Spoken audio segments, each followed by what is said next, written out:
Hello, welcome to Nursing with Professor B. My name is Bridget. I have a master's degree in nursing education. I'm also a family nurse practitioner.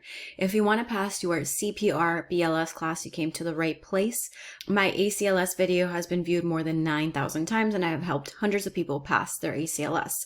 Just stay tuned, and with the study guide that I will give you, you will pass the CPR BLS class like a boss. Before we get started, make sure you hit the like button, make sure that you subscribe, and make sure you turn on that notification bell. Let's go.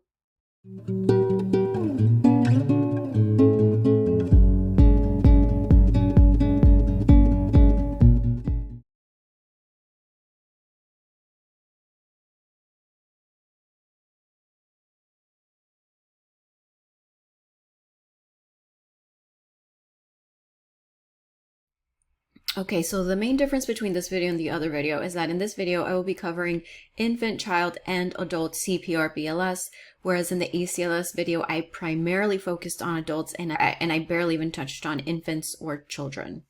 Okay, so the American Heart Association CPR BLS recommendations. Compression, airway, breathing. It's no longer ABC, it's CAB. Recognition of an unresponsive patient begins with CAB. Check for responsiveness. If no response, proceed with assessment for patients of all ages. Okay, so for purposes of this video, I don't have a mannequin and I don't have a doll, so I'm going to be using my little penguin. So check for responsiveness. We'll call her Charlotte. Charlotte is non-responsive. We're going to tap her on the shoulder. Hey, do you hear me? If no responsiveness, then we begin with CAB. You activate 911, you get an AED. So again, you're with the patient, hey, you go call 911, or somebody call 911. You point to a specific person because the bystander effect, people think, oh, I'm not going to call because I'm sure someone else called. That's the bystander effect, and then nobody does anything. So you activate 911, you get an AED. If help is around, request their assistance to activate 911 emergency system and get the AED. So if you're by yourself, then you have to do everything. You have to call 911, you have to get the AED, but if other people are around, then you stay with the patient and you tell someone to call 911 and you tell someone to go get the AED. You check for a pulse. In adults, you're checking the carotid. We'll go over that in a little bit. This should take at least 5 seconds, but no more than 10 seconds. They do test that. It should take no more than 10 seconds. You should check for breathing during this time. Check patient to see if they are breathing. Not breathing or not breathing normally. Agonal gasping is not breathing. Agonal gasping is not breathing. That was on the exam and that is not considered breathing. In regards to CPR, for the adult sequence, you're going to start CPR beginning with chest compressions. Compression rate of at least 100 to 120 compressions a minute with hand placement at the mid-nipple line, lower half of the breastbone. The compression depth is at least 2 inches, but no more than 2.4 inches. So again, for adults, at least 2 inches. Now, a child is classified in regards to AHA and CPR guidelines as 1 year to signs of puberty. So from 1 year to signs of puberty, you start CPR beginning with chest compressions.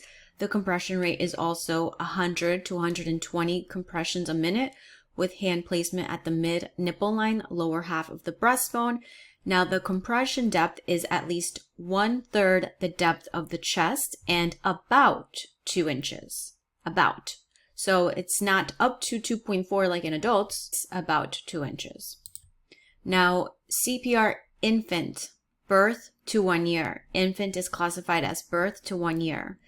At least 100 to 120 compressions a minute with hand placement at the mid-nipple line, lower half of the breastbone. At least 1/3 the depth of the chest is the compression. Now the depth changes for the infant. It's about 1.5 inches. For adults, children, it's 2 to 1.5. You want to allow for full chest recoil between chest compressions. That's on the exam. This will allow the heart to adequately refill between each compression. You want to minimize interruptions in chest compressions. It is recommended that interruptions be limited to less than 10 seconds. You want to rotate the person providing compressions every 2 minutes. So basically every cycle you are switching people. If no trauma is suspected, then you're going to utilize the head tilt chin lift. If suspected trauma, you utilize the jaw thrust maneuver. Again, you don't want to create any additional damage in the spinal cord. So then if, for example, lifeguards, they would, usually with lifeguards, we only utilize the jaw thrust maneuver. I used to be a lifeguard way back in the day. We only did jaw thrust. We weren't going to risk it. Compression to ventilation ratio. Adults, 30:2 during single or multiple rescuer. So it doesn't change for adults. Whether you have 2 people, 1 person, it doesn't change. Children and infants, single rescuer, you're still doing 30 compressions to 2 ventilations. Adults, 30 compressions to 2 ventilations with 1 person or multiple people. Children and infants, if 1 person is there, they're going to do 30 compressions to 2 ventilations. Now, if you have multiple rescuers, children and infants with multiple rescuers, you're doing 15 compressions to 2 ventilations. So that's different. And they like to test on things that are different. Hint, hint. Ventilations with advanced airway. Again, I won't get too into it because that would be more ACLS. But when an advanced airway is placed, ventilate the patient 1 time every 6 seconds for a total of 10 per minute. Always look for visible rise of the chest to confirm adequate ventilations. Realize that the chest should be lifting and not the stomach. The gastric inflation, that means that it's in the wrong place. Defibrillation.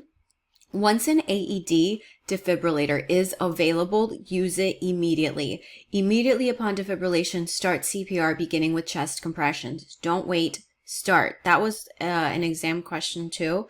You right away start CPR. You don't wait after the defibrillator to recheck or anything. You just go right back into it. Basic life support for healthcare providers.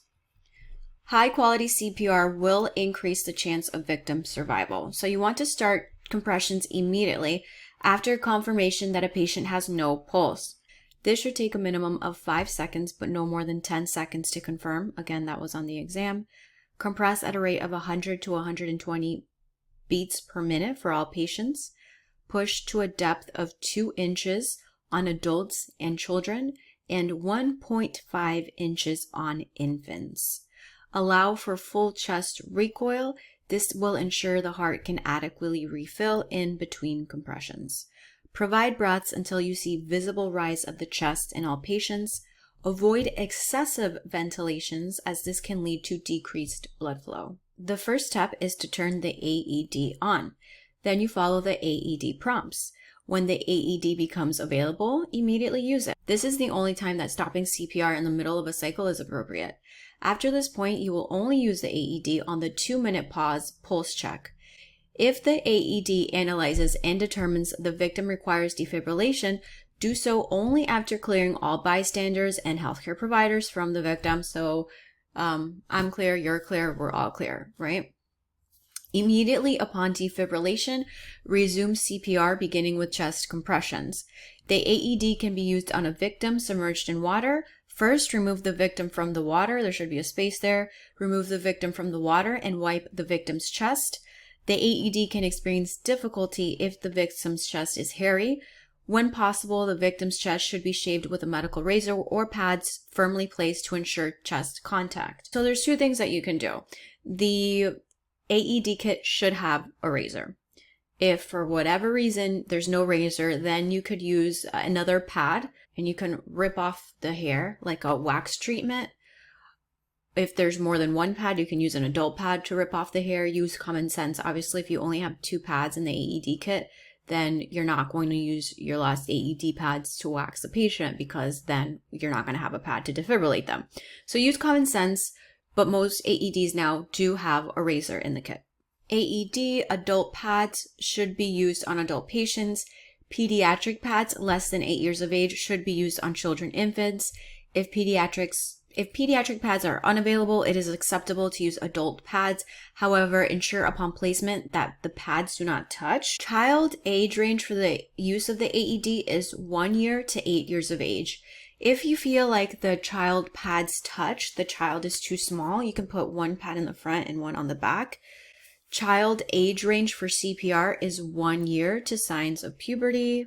And the AED can be used for a patient lying in snow. Clear the victim's chest. And I've added this. You may have to apply one on the front of the chest and the other on the back so that they do not touch for children with the pads. Foreign body airway obstruction or choking victims. In a responsive choking adult, perform abdominal thrusts until the item is dislodged. If the patient becomes unresponsive, you assist the victim to the floor, carefully supporting their head. Activate the emergency response system and start CPR, beginning with chest compressions. Okay, I'm going to bring Charlotte back in. In a responsive choking infant, you're going to perform 5 cycles of back slaps. So we have Charlotte here. You do a football hold and you hold the baby's head in a downward motion. And you're going to support the head. That's why you have this football hold with the heel. With the heel of your hand in between the shoulder blades, you're going to perform 5 back slaps. So 1, 2, 3, 4, 5. So you switch it over. Again, because of the camera, she looks somewhat parallel, but ideally should be a downward tilt. So downward tilt, and then you're going to do 5 chest thrusts. So 1, 2, 3, 4, 5, 2 fingers. Perform this for a total of 3 rotations and then recheck. And then you're going to recheck the infant's mouth to see if the item has been dislodged. If the victim becomes unresponsive, you activate the emergency response system and start CPR, beginning with chest compressions. Child or infant with a decreased heart rate. This is BLS only. If a child infant has a pulse rate of more than 60 beats per minute but is not breathing, the rescuer should begin rescue breaths at a rate of 1 every 3 to 5 seconds. If a child infant has a pulse rate of less than 60 beats per minute and is not breathing, with signs of poor perfusion, unresponsive, the rescuer should initiate CPR, beginning with chest compressions. Chest compressions. Once again, all rescuers should ensure the scene is safe prior to approaching a patient. If the victim has no pulse and is not breathing, CPR is required. When assessing a pulse, limit checking to no longer than 10 seconds. Palpate a pulse on adults at the carotid artery on either side of the neck. Palpate a pulse on the infants at the brachial artery underside of the bicep. Palpate a pulse on infants at the brachial artery underside of the bicep. Blood flow is needed to perfuse the patient's brain and vital arteries. This is successful when we compress to a depth of 2 inches in adults and children and 1.5 inches on infants, which is 1/3 the depth of the chest. All patients should receive 100 to 120 compressions per minute, and the rescuers providing chest compression should alternate every 2 minutes. When one rescuer is providing chest compressions, the other rescuer should be providing breaths. When performing chest compressions on an infant, use the 2-finger technique when performing chest compressions. But if you have 2 people, use the 2-thumb encircling hand technique. When you have two person or 2 reps, so you get the gist of it. Single, 2 people, you use 2 hands. That's called the 2-thumb encircling hands technique. Compressions, adult 30 compressions to 2 breaths. When performing chest compressions on an infant, single rescuer, how much was it? And you are using the 2-finger technique. When performing chest compressions on an infant, 2 rescuer, the 2-thumb encircling hands technique. That's on there twice, but you need to know it. Compressions, you're doing adult 30 compressions to 2 breaths. 1 rescuer on a child infant is also 30 to 2. 2 rescuer on a child infant is 15 compressions to 2 breaths. If the patient has no suspected neck injury, you can do the head tilt chin lift. If the patient has a suspected neck injury, you do the jaw thrust maneuver. To provide adequate breaths, the rescuer should seal the patient's nose and mouth when providing breaths. As a lifeguard, if you have that valve, that one-way valve that you put over that has that donut, it creates a seal over their nose and mouth. If you're performing breaths for an infant, they're small enough that you can actually put your mouth over their nose and mouth. For an adult, you may have, especially if you're a smaller adult, you may just have to pinch the nose and provide the rescue breaths over the mouth with the nose pinched. If you have no method for safely providing breaths, so you have no equipment, you don't have a pocket mask or a shield, Then hands-only CPR should be used at a rate of 100 to 120 compressions per minute. So this is a guideline by the So this is a guideline by the AHA. So if you see it on an exam, you only do CPR if you have no method for safely providing breaths.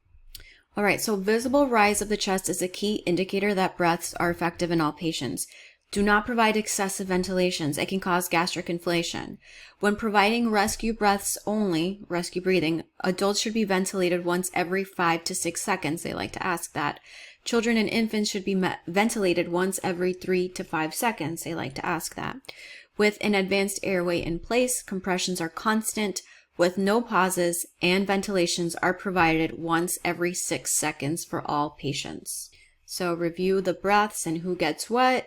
And with an advanced airway, it's no pauses and ventilations are provided once every 6 seconds for all patients. Okay, you made it till the end. Congratulations. For a free copy of this PowerPoint, send a screenshot that you subscribe to my channel to nursingwithprofessorb@gmail.com. Thank you so much for watching and good luck on your exam. Drop a comment below if you passed your CPR BLS. Make sure that you hit the like button, make sure that you subscribe, and make sure you turn on that notification bell.